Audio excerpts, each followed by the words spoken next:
வணக்கம். குரு பெயர்ச்சி பலன்கள் 2024 மிதுன ராசி. இதை வான் விளக்கு மற்றும் உங்கள் வாழ்க்கை வழிகாட்டிங்க மாத பத்திரிகை சார்பாக வெளியிடுதோம்.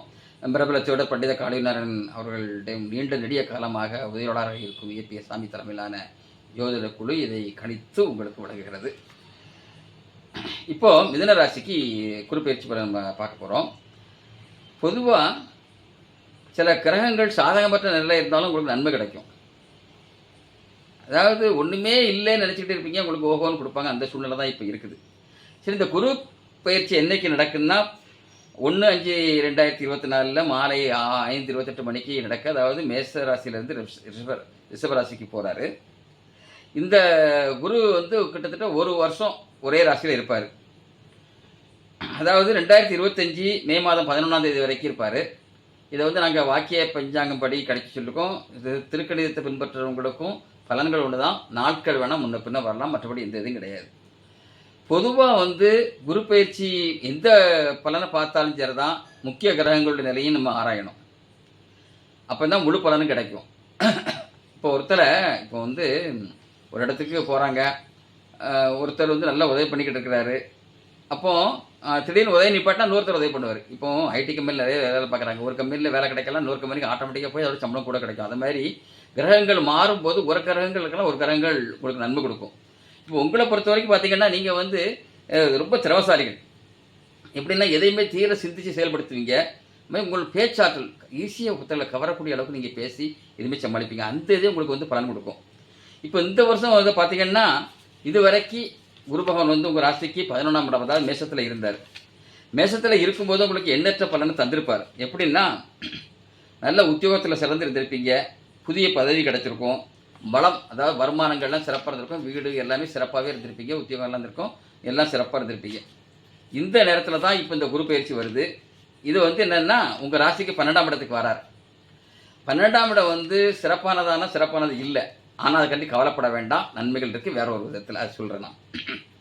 இப்போ எப்படின்னா, 12ஆம் இடத்துல இருக்கும்போது குரு பகவான் என்ன செய்வார்னா, அதாவது இதுக்கு முன்னால் தந்த பல தரட்டாவோ என்ன செய்வார்னா, சின்ன சின்ன பிரச்சனை உருவாக்குவார். எப்படின்னா, மன உளைச்சல் உருவாக்குவார். என்னடா இதுன்ட்டு ஒரு வெறுப்புணர்ச்சி உங்களுக்கு ஆட்டோமேட்டிக்காக வரும். அது வீண்மை தான். அலைச்சல், வேலையிலேயே எங்கேயும் அலைச்சல் இருக்கும். சின்ன சின்ன எதிரிகளுடைய தொல்லைகள் இருக்கும். இதெல்லாம் ஈஸியாக முறியடிக்கலாம். ஏன்னா குரு பகவான் சாதகம் பெற்ற நிலையில் இருந்தாலும் அவர் என்ன கெடுபலன் அள்ளி தர மாட்டார், அழிச்சு அப்படியே அழுத்த மாட்டார். எப்படின்னா, ஒரு பள்ளிக்கூட வாத்தியார், அதாவது குருவாக இருக்கக்கூடிய வாத்தியார் ஒரு மாணவனை அடித்தார்னா அவனோட நன்மைக்காகத்தான் இருக்கும். அதுமாதிரி பாடம் கற்பிக்கிறதுக்காக சில உங்களுக்கு அப்படித்தான் ஒரு சின்ன சின்ன பிரச்சனை தருவாரை தவிர மற்றபடி உங்களுக்கு எந்த இதுவும் தரமாட்டார். இது பொதுவான விதி குரு பகவான். அடுத்த உங்கள் திறமைகள்லாம் உங்களுக்கு படிச்சுடும் போது அதனால் அதில் ஒன்றும் பிரச்சனை இருக்காது. அப்புறம் அப்போ இப்போ எந்த கிரகங்கள் தான் நன்மை தரும், இது குருபான நன்மை தரலன்னா மற்ற எப்படி அப்படின்னு நினச்சிங்கன்னா, உங்கள் ராசிக்கு இப்போதைக்கு உள்ளதில் மற்ற கிரகங்கள் சாதகமற்ற இல்லை இருந்தாலும் சனி பகவான் உங்களுக்கு ஏதோ ஒரு நன்மை தருவார். சனி பகவான் இப்போ என்னென்னா, உங்கள் ராசிக்கு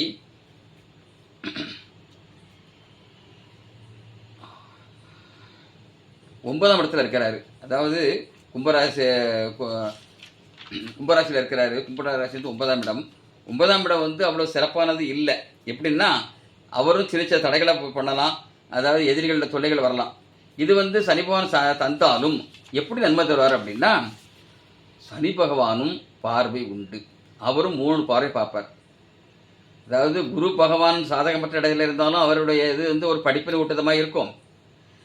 அப்புறம் சனி பகவான் சாதகமற்ற இடத்துல அவருடைய பார்வையில் நன்மை கிடைக்குது. எப்படின்னா, சனி பகவான் 3, 7, 10ஆம் இடத்தை பார்ப்பார். இந்த 3 பார்வையும் உங்களுக்கு சிறப்பாக இருக்குது. அதாவது 3ஆம் இடத்து பார்வை ராசிக்கு 11ஆம் இடத்துல விழுது.